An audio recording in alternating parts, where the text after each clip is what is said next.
ìran wo ló wá fẹ̀dí sí wa tá wá ń sọ pé àfẹ́ fógun Gumi àti àwọn èèyàn ẹ̀gán ò ní jẹ́ kí terrorist tó lórílẹ̀-èdè Nàìjíríà ẹ wá ganu kalẹ̀ sí ẹlẹ́ẹ̀fẹ́ ẹni tó máa bá yín lé terrorist lọ torí pé Gumi consider àwọn terrorist yẹn as what the protectors of the Fulanis ṣẹ́rípẹ́ àti ya wèrè ṣẹ́rípẹ́ ìlú wèrè láwà Mr. Waris ẹ káàbọ̀ ṣẹ́rípẹ́ ìlú wèrè láwà Gumi sọ pé wọn ò ní gbà kí Donald Trump wọ ìlú ó ní torí pé àwọn terrorists yẹn the terrorists are our children we must protect them terrorists tí Gumi fẹ́ protect ló ti pa millions àwọn Fúlàní terrorists tí Gumi fẹ́ protect ló ti pa over 129,000 ní south terrorists ló ń bà gbogbo ìlú jẹ́ ló ń jóná ló ń pa Christian ló ń pa Muslim from other ethnic groups ẹ wá lẹ́ẹ̀fẹ́ kó wá ṣáyà wèrè ni àbí wèrè sọ sí wa lẹ́nu àbáwá gbogbo lálọ́ fẹ́ wèrè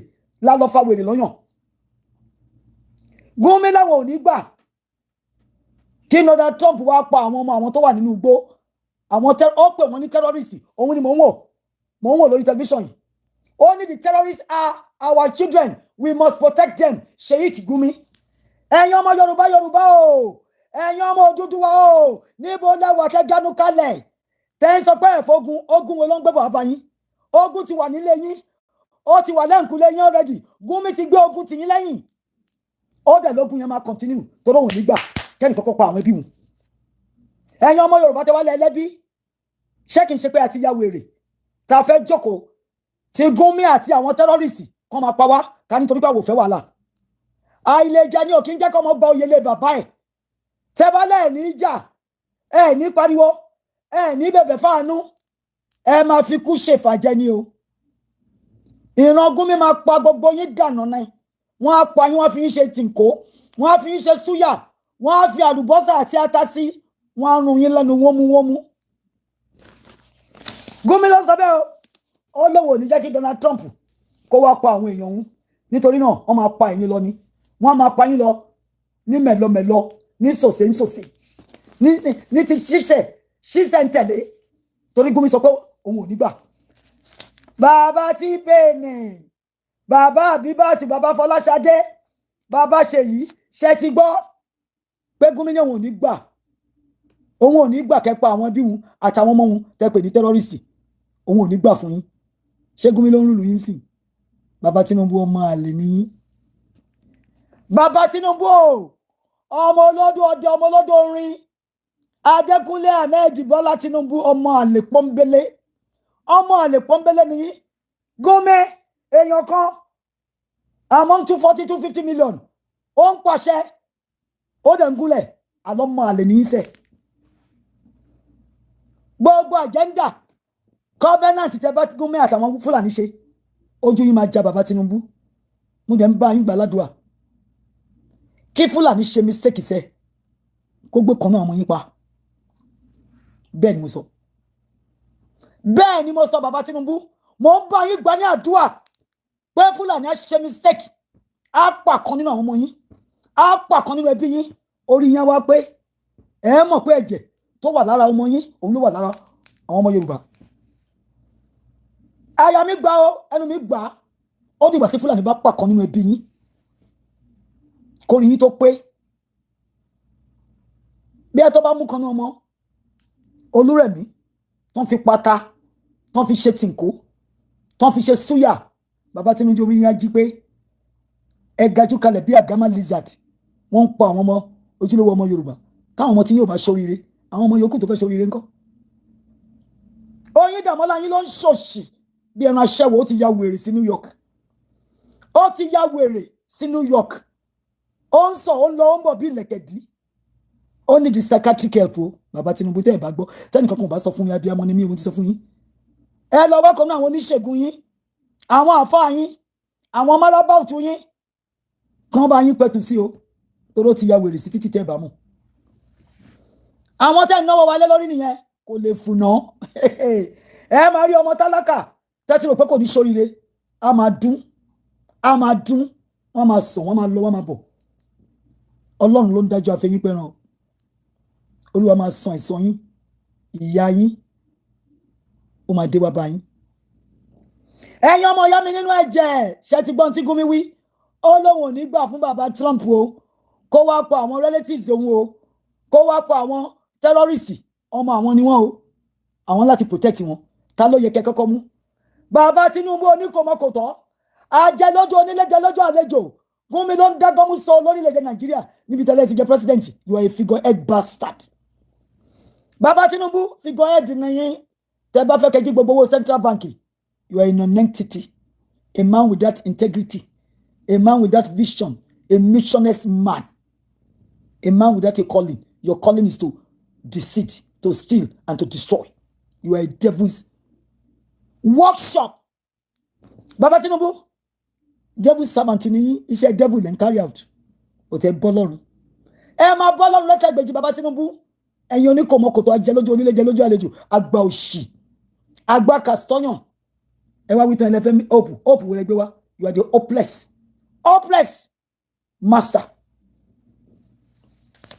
ẹ̀yin ara mi ẹnu ẹ̀ lákọ́sí yẹn o àtúrẹ́ ní tó máa help wa àwọn olóbù sán àwọn olórí burúkú olóbù sán àwọn ọmọ àlè tí Ọlọ́run ti kọ̀ bí àìmọ́ ṣe sí wọ́n láwọn ò fẹ́ help torí American bank colonize wọn ó ń bá pa mùsùlùmí ẹ̀yin mùsùlùmí ẹ dìde dẹ́kọ́ra ní dìde ẹ̀yin tẹ̀ ń pariwo pé wọ́n fẹ́ pa yín Fúlàní ti pa dómìn náà ti sí yín nílọrin ó ti pa ṣẹ́gẹ̀ sí ní Kogi kí lẹ rí ṣe sí kí ni Lebanon Ṣàgúrì ọmọ Lebanese kí lẹ rí tó ṣe help wọn fún yín help wo ni Chinese fún yín Chinese kan gbé yín ó ń gé okó ọkùnrin wọ́n fi ń ṣe pepper soup genitalia ọkùnrin wọ́n ń gé genitalia ọkùnrin wọ́n fi ń ṣe appetizer fún yín ẹ̀ ń jẹ àwọn ló fẹ́ gbèjà yín lọ́wọ́ Boko Haram nínú ìtẹ́ ń bábọ̀ yìí Burkina Faso ló máa ra yín ara yín á lọ tún ọpọlọ yín ṣe Burkina Faso máa ra yín á lọ àforí yín pa wẹ̀ẹ́dẹ́ torí pé orí yín ò pé mọ́. Thank you, Mr. Nelson. Welcome. Thank you, my brother. Our president has lost his local standing to be a president. He has colluded. He has conspired. He is complicit in our killings. Baba Tinubu support the genocide going on. That is why he cannot say anything. But he is going to go to International Criminal Court. Showore call him criminal. And some people are saying he should go to court. I am saying you are the compound criminal. Baba Tinubu, #1 criminal in Nigeria. You are the compound criminal. Baba Tinubu. President Bola Ahmed Tinubu, you are a compound criminal. The mother of all criminals. Tabamu Yigamatiku. Láti jota tiku ti wọ Nigeria. Criminal ni o. Criminal ni Latiku. Atiku Abubakar, you are a criminal. You are a Fulani criminal. Baba Tinubu, ọmọ àlè Yorùbá ni yín. Ẹ máa bọ́lọ́hun lẹ́sẹ̀ ìgbèjì. Èmi ò bẹ̀rù yín o. Ntẹ́ bá fẹ́ ṣe kẹ́ lọ ṣe o. Ọmọ Jésù ni mí. Kékeré kan búburú kan kò ní ṣẹlẹ̀. Tẹ́ bá ń bọ̀. Mọ̀nà náà máa kọjá. Olúwa máa sọ̀kò lẹ́nu yín lórí mi. Ta ló máa pé apẹ̀rin yín níwájú ọmọ apẹ̀nìyàn. Olúwa máa yànnàná yín ní o Baba Tinubu. Àtẹ̀yìn àtàwọn ẹ̀mẹ̀wá yín gbogbo agbára tẹ́ bá ní tẹ́ bá mu ẹ̀jẹ̀ tán tẹ́ sínú ẹ̀jẹ̀ èmi àwa gbẹ́jẹ̀ Jésù mi jáde kò jù bẹ́ẹ̀ lọ. Professor Fapohunda Dr. Fapohunda ẹ kọ̀wé rìbìtì rabata ṣùgbọ́n wọ́n Nàìjíríà lẹ́dọ́ fún restructuring sectional regional ẹ̀yìn àti Ayílóge. Mr. Ayílóge, you are a born politician bastard. Baba Ayílóge, you are with me on October 1st, year 2020. Ta lọ fọ́ igbá, ta lọ fọ́ mọ́lẹ̀ ní Washington DC. Èmi rò pé ẹ fẹ́ kí Yorùbá lọ ni. Ìyẹn pé iná regional lẹ fẹ́, infrastructure lẹ fẹ́ lórí foundation tó ti wó tó máa wó mọ́ yín lórí. Dr. Fapohunda, ẹ ti bá Dr. Patrick sọ̀rọ̀. Ó lóun rí pé ó dàbí pé ẹ agree pé lílọ ní ká lọ. Ṣé wọ́n ti gbowó fẹ́yìn náà ni? Ṣé ti gbowó fún yín ní Dr. Fapohunda? Ẹ ti pohùndà. Ṣé ti jẹ́ dodo ní ẹ̀yin náà tún lè sọ dodo mọ́? Ṣé bí mi ṣe rí yẹn ló yẹ káwọn ọmọ Yorùbá jókòó sábẹ́ àwọn wèrè? Àwọn tó ń fọ̀bẹ gbé oyún jáde nídìí ọmọ lábẹ́ obìnrin. Àwọn tó ń gé human being lọ́rùn bí ẹni tó ń pa adìẹ àwọn tó ti gba gbogbo nǹkan ní ilẹ̀ babalá baba yín ẹ fẹ́ bá wọn ṣe ta ló fẹ́ restructure ẹ̀ ṣé bàbá Tinubu oníkòmọ́kòtò ajẹlójú alílẹ́jẹ lójú àlejò alábọ̀ọ́sí ológì ní òru pẹ̀lú abiyamọ tó gbé sílé ṣé àwọn bàbá fẹ́ babalá ló fẹ́ tún ṣe àwọn bàbá tó ń débi ọjọ́ tí ànádé tó ń yíwà padà ṣé Wọlé Ṣóyínká lẹ fẹ́ kó bá yín tún ṣe wọ́n kọ̀wé àrídìí ẹ̀ náà wọ́n ti dọ̀rẹ́ bàbá Tinubu àbáwọn pásítọ̀ àgbà lọ́wọ́ mẹ́ẹ̀rí lẹ́fẹ́ kó tún ṣe wotowoto Túndé Bákàrè ṣé òun ló fẹ́ fi tún Nàìjíríà ṣe ẹ sọ fún mi who will repair the damages of 100 years. Nigeria is the most damaged country you can think of. Damaged goods. What is already damaged goods, unacceptable goods to every sane individual in the world. We are now damaged country.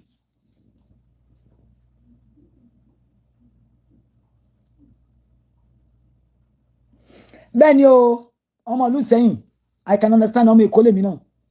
Ṣáàrin bí Wọlé Sanwó-Olú Sanwó-Ogbó Sanwó-Okú bó ṣe ń fọ́ ilé àwọn mẹ̀kúnnù olórí burúkú ẹ̀ kò kí ń ṣọmọ Èkó amúgbálẹ́yìn askisa bàbá Tinubu ni ó máa lè yí o ó wá dé ilẹ̀ tí kò ń ṣe tiẹ̀ òun wọlé mẹ̀kúnnù Olúwa máa wọlé mú ẹ lórí ni wọ́n ní dókítà níyàwó ẹ abẹ́rẹ́ ò ní ràn ẹ́ abẹ́rẹ́ ìyàwó ẹ kò ní sàn ẹ́ torí Ọlọ́run máa fọ orí ẹ̀ dànù ni ẹ ń fi ẹjẹ́ mẹ̀kúnnù nítorí pé ẹ wà lórí oyè tẹ̀rí ìgì ara yín síbẹ̀ tọ́lọ́run gbà fún yín Ọlọ́run ló máa yẹgi mọ́ yín dì Ọlọ́run máa yẹ àpótí mọ́ yín dì gbogbo ẹ̀yin Yorùbá gọ́vnọ̀ sẹ́ń fi ẹ̀jẹ̀ àwọn constituency yín ẹ máa jẹ bàbá ńlá ìyà o wọ́n máa jẹ ìyà olórí burúkú ni wọ́n gbogbo wọn ní látọ̀rí bàbá Tinubu olórí má jẹ díẹ̀ àwọn ẹni èpè ẹni ẹ̀tẹ́ ẹni òfò ni wọ́n bàbá Tinubu ẹ̀yin lórí wọn olórí burúkú ni yín lórí dáadáa tẹ́ bá lórí dáadáa ní ìgbà tẹ́ ti wọlé ó yẹ ká máa jó ni ẹkún ló ń sun wọ́n ṣe ń sunkún ló ń fún yín lépè wọ́n ṣe ń fún yín lépè ló ń fún ìyàwó yín lépè ló ń fún àwọn ọmọ yín lépè àwọn tó lè sàsí yín wọ́n ń sàsí yín àwọn tí ò lè ṣe wọ́n ń fi èpè ránṣẹ́ èpè gidi lójú ìjọsìn wọ́n fi ránṣẹ́ sí yín èmi gan sọ fọ́lọ́run kó bá mi deal pẹ̀lú yín. President Tinubu, the Almighty God is going to deal with you. ẹ ń jẹ́ kọ́ ọmọ masaka àwọn ọmọ aláìní inú yín dùn ẹni sùúrù mẹ́sà Fápọ̀hùndà Dr. Fápọ̀hùndà mẹ́sà ayílóge politician of the crudest form. You are looking for money. Mr. Ayílóge. You are going to get disgraced. Ọlọ́run máa yànnà náà yín ni. Olúwa máa dójú tì ẹ́ ní Ayílóge. Ọmọ Dr. Lawal. Èmi ni mo gbégbá níjọ́ kìíní. Ní October 1st, 2020, year 2020. Mo fi orí mi, mo fi ru apẹ́. A lọ fọmọ́lẹ̀ ní Washington DC. Bàbá Ayílóge you were there. Yẹn pé ẹ fẹ́ Yorùbá nation. Ní bá wa débẹ̀. Ní bá wa débẹ̀ o bàbá Ayílóge. Àdúrà mi fún yín nìyẹn. Bàbá Fápọ̀hùndà professor wọ́n lè gbéwé tó tóbi jáde. Ẹ ṣì wọ́n restructure ni. Ta ló fẹ́ restructure? Níbo ló fẹ́ restructure àwọn ọmọ Fúlàní sí? Ẹ fẹ́ gbé wọn wá sí Ìbàdàn àbẹ́kìtì. Rẹ̀ kì í ṣe amúkú mẹ́kọ̀ọ́. Orí yín pé o. Ó tó fẹ́ dàbí pé ó ti fẹ́ dàrú. Orí yín pé bọ̀ tó ti fẹ́ dàrú. Ẹ tún o. Ẹ fi ọmọ gúrógúró Mr. Professor Dr. Fápọ̀hùndà. Orí yín ṣe bẹ́ẹ̀ tó fẹ́ dàrú díẹ̀. Sectional regional òṣìwò lẹ́ ń bèrè. Ẹ̀yin fẹ́ bá àwọn ọmọ àmùtọ̀. 68 exclusives. 68 exclusives is in the so-called document called constitution. You cannot touch it. If I ever touch it, after 50 years or 100 years from now, I'll let you weary. Ẹ̀yin ará mi, Nigeria ò follow tó o. Wọ́n ti gbé reverend tó ní wọ́n pa Christians o. Reverend Wede Ezekiel Dashon wọ́n ti gbé o. Ṣé mo sọ fún yín? Ẹni tó bá ti ń sòótọ́ ọ̀rọ̀, Nigeria máa gbé wọn pa ni o.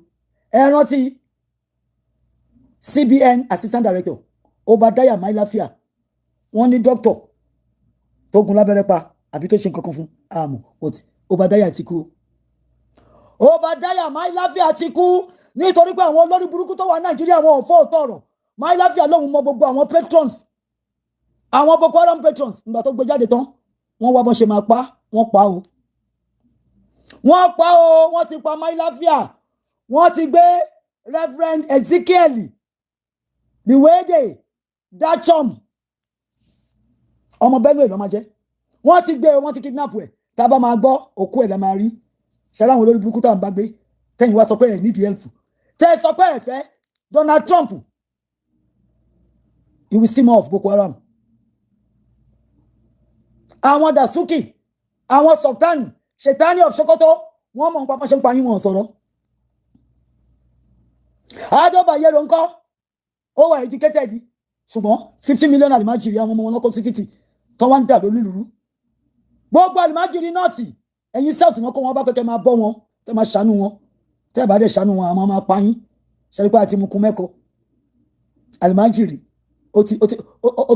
ó ti gba gbogbo ìlú mọ́ yín lọ́wọ́ Boko Haram mú yín pa bí ẹdìẹ ẹ wá gbẹnu dákẹ́ ẹgbẹ́nu rọ̀ bí omi inú àmù ẹ sùn lọ bí omi bí ọbẹ̀ ṣàsùn ẹlẹ́fẹ̀ẹ́ help Fúlàní ló máa pa yín tẹ́ ẹ̀ bá ti jẹ́ kí Donald Trump wá kó wá clear àwọn olórí burúkú tó wà nínú fọ́rẹ́sì àwọn tí Gumi sọ pé terrorist ọmọ àwọn ni kán bá yín clear wọn ikú máa polú ṣógan ni ikú apadóńbì nọtì Boko Haram ISWAP Lakurawazi apadóńbì nọtì sí yín lára èmi kọ́ ni mo sọ o ẹ̀yin lẹ fọwọ́ ara yín sọ pé nǹkan tẹ́ fẹ́ nìyẹn ẹ fẹnu ara yín sọ pé ẹ fẹ́ kí Fúlàní máa rẹ́ni lọ wọ́n máa pa yín torí pé ẹ káǹtì nìyí ẹ value ẹ̀yin ẹ̀mí yín Amẹ́ríkà ló wà kò yẹ kí n dá sí ṣùgbọ́n mo lẹ́bí mo lára mo lẹ́gbọ̀n mo lábúrò ó kàn mí dé egun máa sọ̀rọ̀ Ọlọ́run ló fèdè sí mi lẹ́nu èmi ni mo lọ̀rọ̀ mo máa sọ ni. wọ́n ti gbé Reverend Ezekiel Wede Dashom torí kó sọ pé wọ́n ń pa Christian tẹ́ ẹ̀ bá pa Christian what do you have to bother yourself about kidnapping ẹ ti lẹ́ẹ̀ pa Christian ẹ fílẹ̀ bẹ́ẹ̀ ẹ jẹ́ kí Donald Trump wá kó wá wọ àwọn tó ń pa Christian. There is genocide in Nigeria whether you like it or not I will say it not genocide of Christians alone but genocide of every extraction in Nigeria genocide of Akwa Ibom genocide of the Yoruba people genocide in Benue genocide in Plateau genocide in South too genocide all over Nigeria. Whoever cares to spread it for me. There is genocide. Oh, genocide is going on the space called Nigeria. Prime Minister Yodele, ẹ̀yin ní kò sí genocide. Ẹ ti wà deaf. Ojú yín ti fọ́ àbí kò burú. Mo bá yín gbà ládùúrà. Tán bá wọnú ṣọ́ọ̀ṣì yẹn nìkan ló máa pa. Wọn ò dẹ̀ nípa yín tán ẹ dé hospital ẹ jẹ bí ìrora oṣù kan bí ẹ change statement yín ẹgbọ́n tí mo sọ fún yín Boko Haram ó máa wọnú church yín ẹ̀yin nìkan wọ́n máa gbé tán bá gbé yín wọ́n á na bótóbótó sí yín lára ẹ̀ ní kú so that nítorí yín bá rí ẹ change mindset yín. I'm not asking you to change your mindset now. But ẹ̀yin kan ní kọ́ bàbá ńlá bàbá yín láti pohùn dà.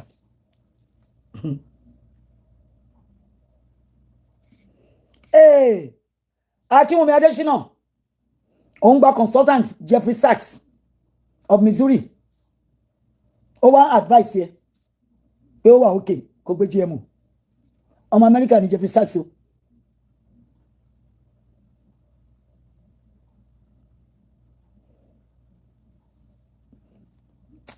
Then ọmọ ìlú saying get me those facts because I go and research before I say certain things. Ṣé pé 22 communities ní Ìlọrin Fúlàní ò ti gbà ṣé 64 communities ní Benue wọn ò ti gbà mo rí ni o mi ò formulate ẹ mo rí ni o nǹkan tí mo rí ni mo ń sọ I'm saying what I've seen and I do go and research I just don't say anything. Pé bàbá Tinubu ò lè. It's a fact. Gbogbo owó yín ló ti launder through Shaguri, the Lebanese. Ó ti tababishi fún Lebanese. Akpabio ó lè lòun náà. Wèrè Wike ó nílé mẹ́rin l'Amẹ́ríkà. Èmi kọ́ ni mo gbé jáde ìṣòwò rẹ ni. I'm only regurgitating it. Mo ń repeat nǹkan tí mo rí ni. Tí ò bá jẹ́ òótọ́, give me the facts. I will publish it. I'm not against anything that you're saying, but give me those facts that I might have misrepresented. I'll bring it out. And I'm glad that you said something like that. I want to see it. Okay? Get me those facts. Go to my YouTube and leave them. And then I'll come out here and I'll repeat it. Yes, it is a confirm. Tinubu is a criminal. He's a drug addict, a drug smoker. Even his children in New York here are on Colos and some other drugs. So I say it as I see it, not that I formulate it. And I'll be glad if you can bring me those facts. Thank you. Mola we against GMO. Àwọn nǹkan kan ní kò sí nǹkan tó ṣe GMO. Ó di gbẹ̀tẹ̀ bá jẹ́ tó ń kọ́lé àrùn sí yín lára. Ẹ ṣé Mr. Shodende. GMO is going to bring untold sicknesses. Baba Tinubu, the president, has agreed. Akinwumi Adesina of ADB has agreed. Baba OBJ, you are the godfather of Akinwumi Adesina. You didn't know that he brought GMO to Nigeria? Baba Obasanjo, you are just as wicked as the devil. OBJ, ex-president OBJ, you are a wicked father. That's why your children are running away from you. As you mess up your children's life, you are messing Nigerians' lives. You are messing it. Or God is going to punish you. Babangida has gotten his own punishment. You will get yours too. You are not going to leave this earth without taking your punishment. Babangida is getting his own punishment. You will get yours, Oba Sanjo. You brought insecurity. You allowed insecurity. Security is still staring you in the face. And Oba Sanjo, you cannot do anything about it. I thought the Fulanis listen to you. You are another bastard. Even though you claim to be a Yoruba man, you are not a Yoruba. Your father is Joseph Oyejekwe of Anambra policeman. You are a wicked man, Mr. Olusegun. Oh, Shegun anything. You have not conquered malice. You have not conquered jealousy, pride, ego, and madness. Oh, Leniye, Baba Obasanjo, where you got your $18 billion, you will tell when you get to International Criminal Court. You are a thief. You are a thief. Ex-President Olusegun Aremu Obasanjo, you are a blatant liar and a thief. Where you got your $18 billion, you will tell when you get to International Criminal Court. Babara Daradare Derede. Baba olórí burúkú tó ń bọ́ ọmọ ẹ̀sùn. Tó ń bá yàwó ọmọ sùn, tó ń bọ́ ọmọ sùn. Baba olórí burúkú nìyí. Ń tẹ́ bá fẹ́ ṣe, ẹ jẹ́ rí. Ẹ jẹ́ kí n rọ́wọ́ yín o. Ẹ̀yin bàbá òfò. Ẹ̀yin ará mi ọ̀pọ̀ lẹ́yìn. Mo ti dárúkọ gbogbo àwọn olórí burúkú. Tẹ́ ń láti máa pariwo wọn síta. They are not your people. They are not for you. They are against you. But I want you to tell them, it is not going to be business as usual. Here you have Gumi. Gumi saying that you will not allow Donald Trump to kill his children that are terrorists. And Nigeria is still watching Gumi, allowing Gumi to move up and down like a roller coaster. Baba Tinubu, you are a coward bastard.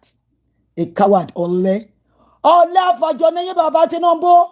Baba Onikomokoto. Moronic president. Imbecile. Criminal. And they're the most stupid. Those that we are allowed to let them run our lives aground, they're the most stupid people. With little or no education. Wọ́n á gbé tailor síbi tó yẹ kó gbé doctor tó máa dábẹ́rẹ́ sí. Tailor àwọn nínú àwọn orí olórí á sọ wádìí wèrè kalẹ̀ kò ní dá fún yín. Ẹ jẹ́ nǹkan wọn saboteurs yẹn mo kà lánàá máa tún kà lẹ́yìn tẹ́ bá mi fi jíṣẹ́ fún wọn. Emeka Anyaoku ọmọ Kobo Kayin.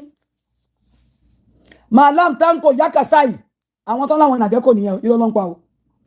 Dr. Olisa Agbakoba SAN ẹ ti gbàbọ̀dé ẹ dẹ̀lẹ́bá Gani Fáwẹ́yìnmí ṣiṣẹ́ ẹ imbibe qualities Gani o ẹ ní characteristics Gani o Mr. Fẹ́mi Fálànà ẹ̀kan pariwo ní 11 years tí amalgamation ti end ní ọwọ́ yín ẹ̀yin náà tẹ́ bá ṣe dáadáa ẹ̀yin bá dáadáa àtẹ̀yìn àti ìyàwó àtọmọ lọ́yà sí ní àríkànkan yín kẹ́dìdé kẹgbé bíìlì. Mr. Káyọ̀dé Dr. Káyọ̀dé Fáyẹmí ẹ̀yin ti ṣe gọ́vnà ẹ̀ tún ṣàmì ẹ̀ ń ṣàmì nítorí owó tẹ̀ ń gbà Olúwa ló máa sọ̀rọ̀ yín di ìbànújẹ́ ó máa sọ̀rọ̀ yín di ìbànújẹ́ tó pẹ́ ń bà wá nínú jẹ́ ẹ̀yin náà ìbànújẹ́ wọnú ilé yín ó máa ṣílẹ̀kùn á wọlé á jókòó sórí sófà yín Ọmọ Fúlàní Kwankwaso. Ìwọ náà ò fẹ́ ká lọ. Ṣé bẹ́ẹ̀ lè dá dúró? Kí ló ṣe tẹ́ ìfẹ́ ká lọ? Pàtì tó mi nǹkan. Àfi kí wọ́n máa ṣe president kó máa collect owó. Kẹ́ máa ṣòṣì. Kẹ́lẹ́ ń ṣe ọdún léyà. Òṣì lẹ́ ń ṣe. Ìlú òtòrò. Gbogbo rádaràdá lédèrèdè. Èyí lẹ fẹ́ máa bá kiri. Mrs. Ezekwele sí àbí Ezekwele Sili. Ẹ bá wọn sọ̀rọ̀ abiyamọ nìyí o. Dr. Obi Ezekwele Sili. Talk to your brothers. Tell them to divide Nigeria. You may not want it divided, but the Oduduwa children are ready to go home. The Biafrans are crying. Tell them. You're probably in their league. Go and talk to them. Ex-Vice President Atiku Abubakar, another thief of the highest order, Babala criminal. From the day when you entered Nigeria from Cameroon, you have been a criminal. You will answer. You will answer to the rule of law when I take all of you. When you all get to International Criminal Court of Justice, you will explain tire. Only. With 5 wives and how many children? 60-something children. If you like, go and have 100 children.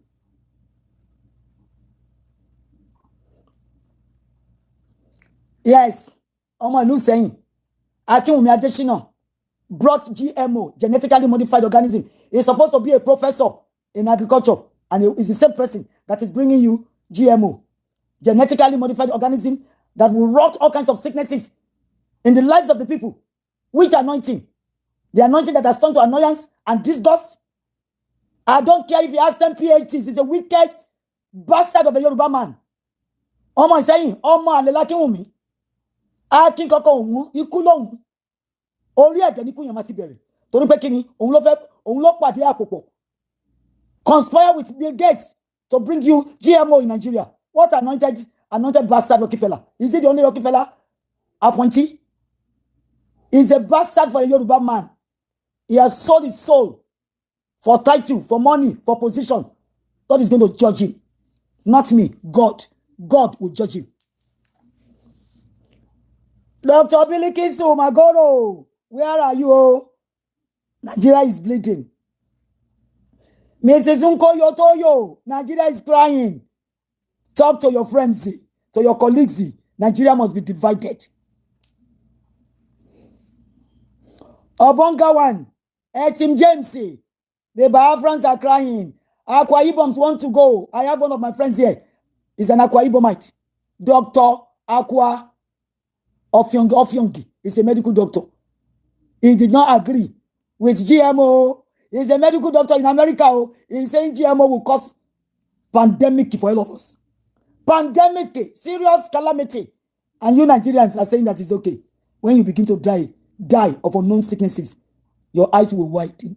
It will widen. You will wake up from your coma.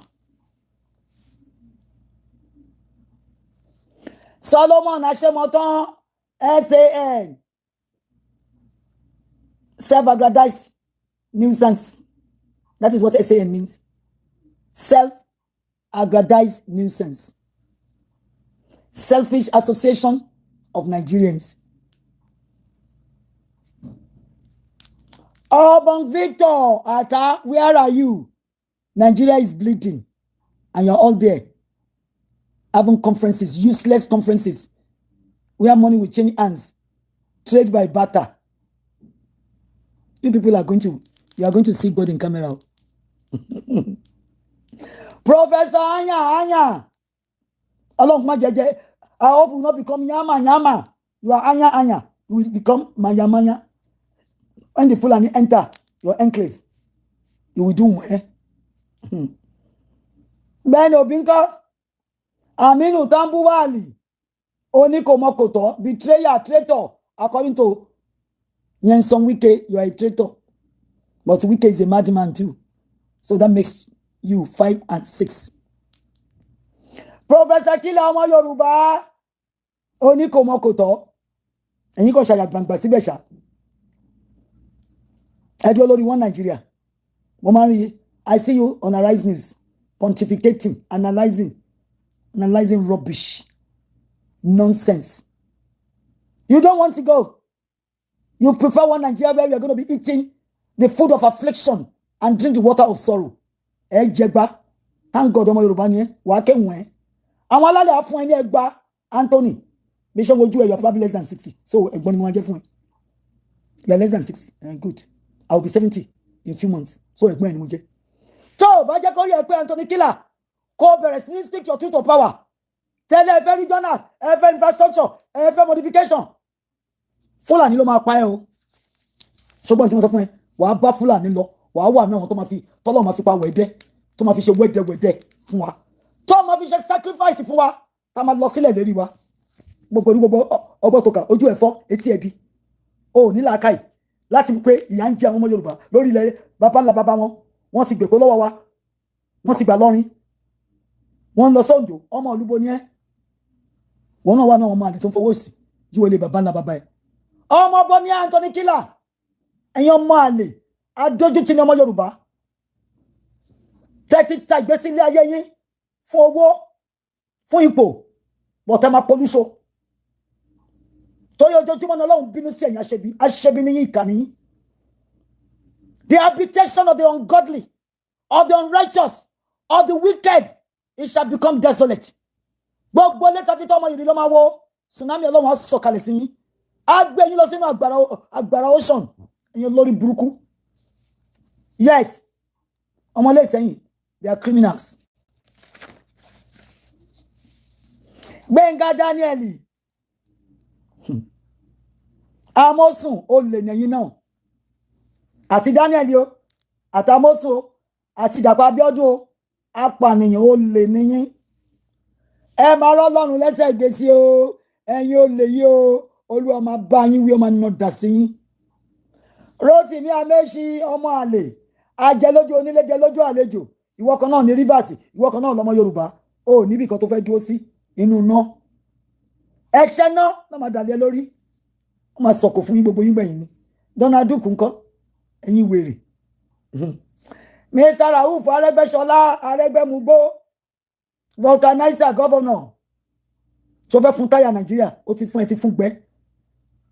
You have let out all the air out of Nigerian system. Ẹ ti jẹ wá run. Mr. Arẹ́gbẹ́ṣọlá Raufu. Ẹ̀yin náà fẹ́ kí Donald Trump wá. Ẹ̀yin ọmọ àlè. Ẹ sòdí àpòpọ̀ pẹ̀lú Fúlàní. Fúlàní ló máa pa yín. Itwa Igodalo.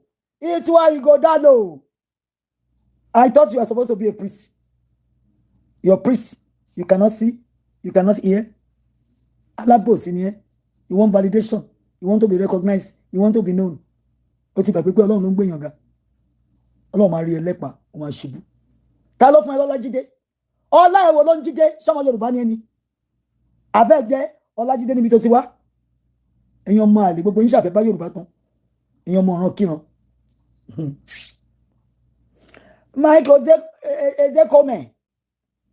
Wọ́n ní sáà nìwọ̀n náà. Gbogbo rádaràdà rọ́ndọ̀rọ̀dọ̀ tó ń ṣe. Gbogbo ẹ̀rọ wà ń bẹ̀. Mr. Ìbùkúnlé Amósùn, ẹ ti jí ìtẹ́májí, kò ní mọ yín lọ́wọ́. Bẹ́ẹ̀ fi rán ọmọ lọ ilé ìwé gan, wọn ò ní ṣoríire. Kì í ṣèpè. Owó onírú, owó oníyọ̀, owó mẹ̀kúnnù, ẹ bá ná kò ní fùnà. Ẹ jẹ́ wọn ọmọ aláìní ń kégbe lórí gbogbo yín, all of you. You are going to see God in camera. Mr. Rotimi mighty. Àbáyọ̀mí Rómìtì mighty. If you are mighty, according to the will of God, ní bá wọn wà nínú ẹgbẹ́kẹ́gbẹ́ ní gbogbo ẹ̀yin tẹ́pẹ́ra yín àjẹ́kó affiliate advocate rọlẹ̀ pa. Wọ́n ti sọ́wọ́ Abíọ́lá fún yín, ẹgbà kan pa, ẹ̀yin olórí burúkú. Bí kò ṣe máa wọlé tẹ̀yìn náà nìyẹn o. Sí wàhálà. Tó sí wàhálà o. You call yourself democratic and you see what is going on in that place called Nigeria. Is that democracy? Or you're all demonstrating madness? Madness of the highest order. Ẹ̀yin yomi, ọ̀rọ̀ mi ò pọ̀ púpọ̀ lẹ́ni. I pray that God will make Yoruba stand firm and refuse to let the totalitarian chains of oppression bind them. Ẹ máa gbàdúrà o pé kí àwọn ọmọ Yorùbá ká dúró kọ́lọ́ mú wa dúró. kọ́lọ́ má jẹ́ kí okùn àwọn amúnisìn okùn ẹrú kọ́ má fi dè wá torí wọ́n ti gba làákàyè lórí ọmọ Yorùbá mi o àtọlówó ni àtọlọ́lá ni àti sansan lawyers ni àti senators ni orí wọn ti dàrú ayé wọn ti polúṣọ wọn ò fẹ́ lọ mọ́ wọ́n fẹ́ fífún náà ní kó parán wọn bọ̀sẹ̀ mi ò ní gbà. Not on my watch. As long as I have breath in my lungs, I will scream and I will shout. And those that are going to International Criminal Court of Justice, they will meet me there. I am taking some of them there, especially the 25 that Donald Trump published with 90 billion hidden, stolen. I have the 25 name. I will soon give them to you. My people, help me share this. Let it get to the stakeholders, the billionaires, the millionaires, the senators, the governors, the useless governors. The Fulani is entering their domain and killing their people. And they have nothing to say. Either they are dancing like crazy, stupid imbeciles, or they're just looking like impotent observers. That's what they are doing. If you let Bala Muhammad collect our bitumen, yes, I know he's in Ondo, and he's the second largest bitumen in the world. If you give it to Bala, you are going to die mysteriously. God is going to kill you. Did you hear what I said? Did you hear me? Mark or David Ayedatiwa, if you allow Bala Muhammad, if you sign any useless memorandum of understanding, any secret contract, you are going to die by God's hand. You will just sleep, and somebody will beat you to death. That's the angel of the Lord. He will beat you. You will not wake up. My people, help me share it. Share it. Share it. Oh, thank you, everybody. I am thanking you. Thank you. Let it get to the criminals, to the morons, to the miseducated elite, to the intelligentsia bastards that are running and ruining our lives in Nigeria. Send it to them and tell them, Dr. Maumi sent you. They must hear it. Thank you so much. You give me this excitement, this zeal and passion. Thank you. Thank you. Our jailbreak is sooner than you think. I'm a jáde kúrò lórí ilẹ̀ Nàìjíríà, àwọn ọmọ Odùduwà. À ń lọlé, ilé là ń lọ. Àgbẹ̀ kan orókórókó kó gbàgbé ilé. We are going home. A farmer does not go to the farm and never return home. He will go back home. Oduduwa descendants are going home. The Israelites left Egypt after 430 years. Ours will not take that long. We are already on it. Oh. We will leave the contraption, the decadent, one evil Nigeria. We are living. We are living, oh, whether they like it or not. We are living. And we are living with our sixth sense, with our potential, with our capacity to make things happen for us. We are living, whether the devil likes it or not. We are living. Thank you so much. Omo is saying, let me see some of those facts that you have, and then I can come out and say them. Thank you. Thank you for your contribution. Thank you for your upliftment and your encouragement. Thank you, my sister. I really appreciate you. Thank you, Mr. Nelson. Mr. Waris, thank you. I really appreciate you coming out all the time. May the hands of God elevate you. Thank you, my brother. Thank you. God bless you all. Go out there and prosper in the name of our Lord Jesus Christ. Thank you all. And stay blessed. Bye-bye.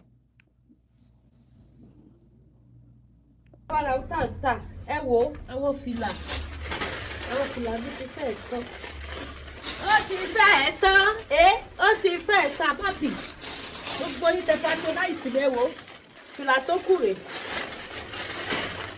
àwọn fìlà ẹ̀yin tẹ bá tún dìde àwọn fìlà iṣẹ́ lò lásìkò tútù yìí àwọn fìlà ni ẹ wá ra fìlà o ẹ wò fine cap lélẹ̀ fine cap òun làwọn fìlà yìí ẹ wá ra fìlà bákan náà gbogbo yín tẹ bá fẹ́ ra ọṣẹ gbogbo nìṣe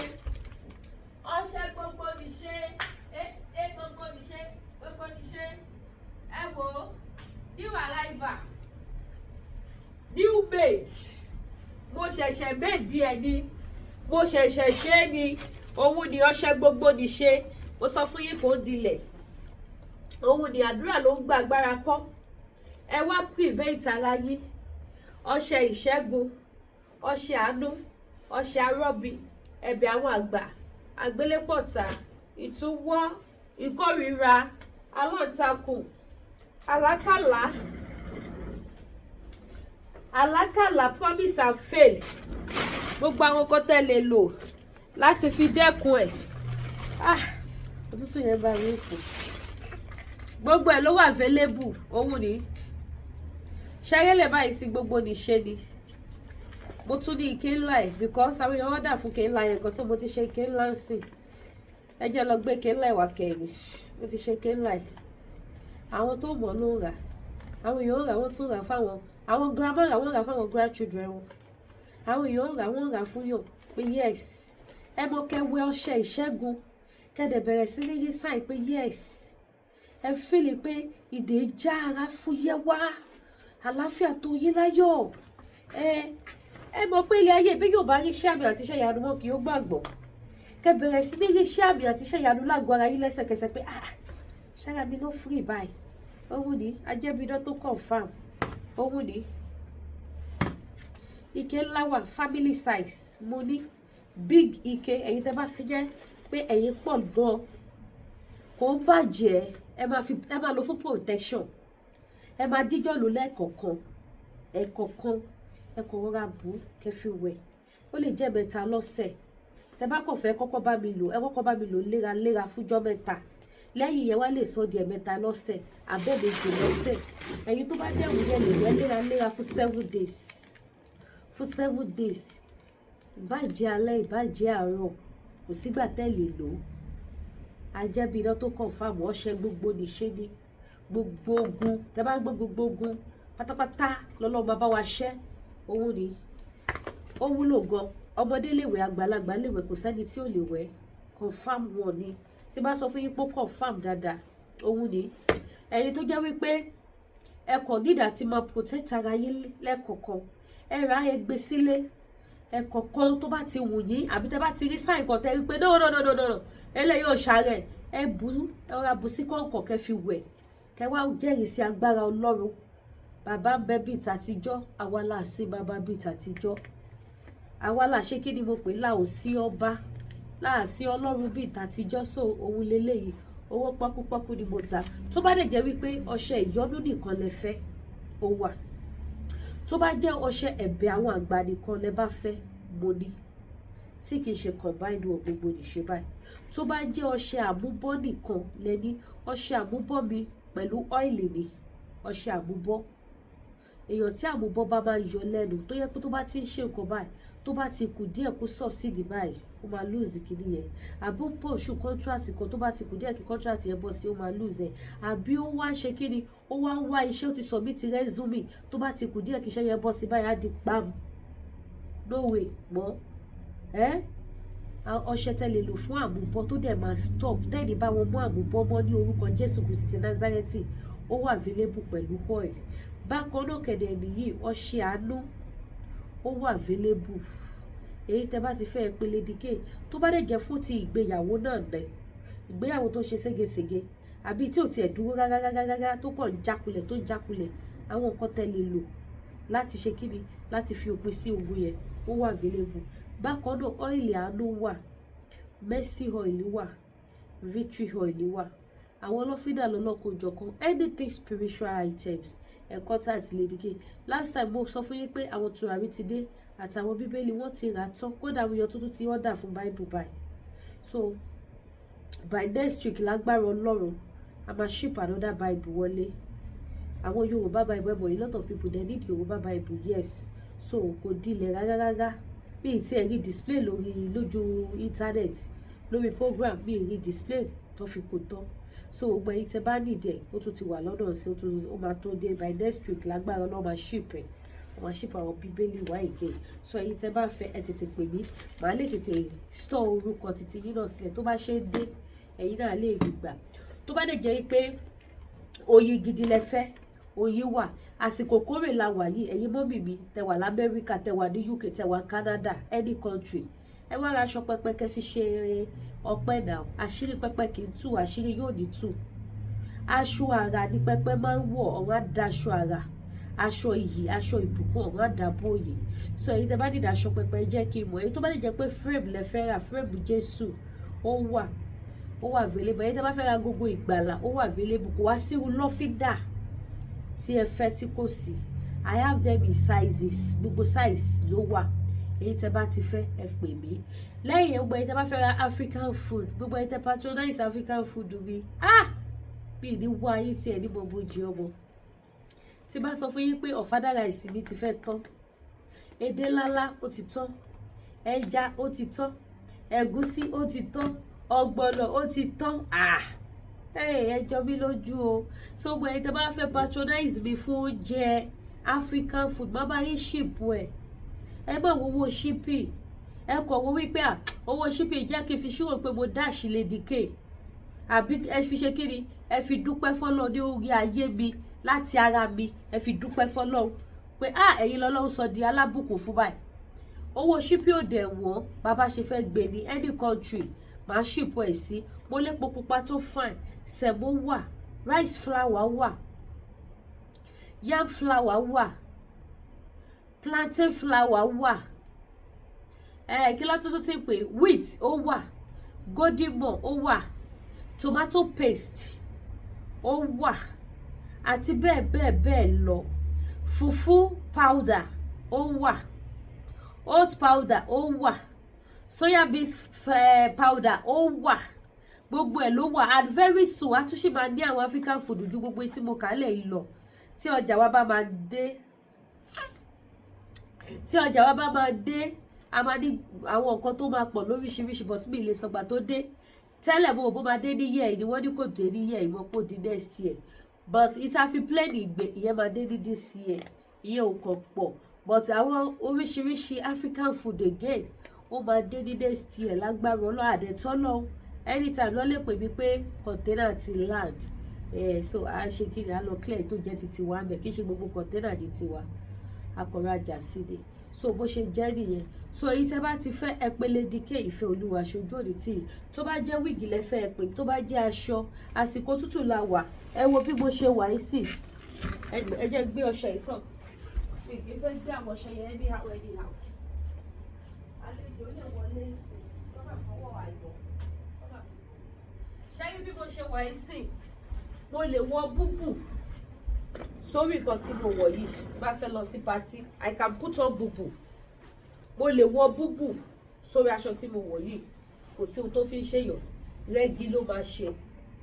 So gbogbo èyí tẹ́ bá nídìí àwọn búbù tó fine lóríṣiríṣi, bó dẹ̀ jẹ́ àwọn scarf náà ni, bó bá dẹ̀ jẹ́ turban náà ni, tẹ́lẹ̀ wé lásìkò tútù yìí, ẹ pè ní gbogbo ẹ̀ ló ṣe kiri ló wà available. Ẹ bá wa gbàgbé láti bá mi subscribe sí YouTube channel mi, kẹ́tọ́ notification bell, kẹ́dẹ̀ bá mi ṣe ètò. Ẹ̀yin dádì náà, aṣọ wà fún ẹ̀yin náà, ẹ patronize mi o. Wọ́n máa ní Lady K ò kí n fi bẹ́ẹ̀ faṣọ dádì wọ̀ wá, nígbà tí mo mọ̀ pé ẹ̀yin dádì mi ò kí ń raṣọ dáadáa bí àwọn mọ́mì mi. Òun mo ṣe máa ń display tàwọn mọ́mì gan. So bó ṣe jẹ́ nìyẹn, ẹ pè mí kẹwàá ra títí tó bá dẹ̀ jẹ́ epo pupa náà ni, epo tó fine, kò síbi tí mi ò lè ship ẹ̀ sí. Ẹ ṣe owó dàbọ̀.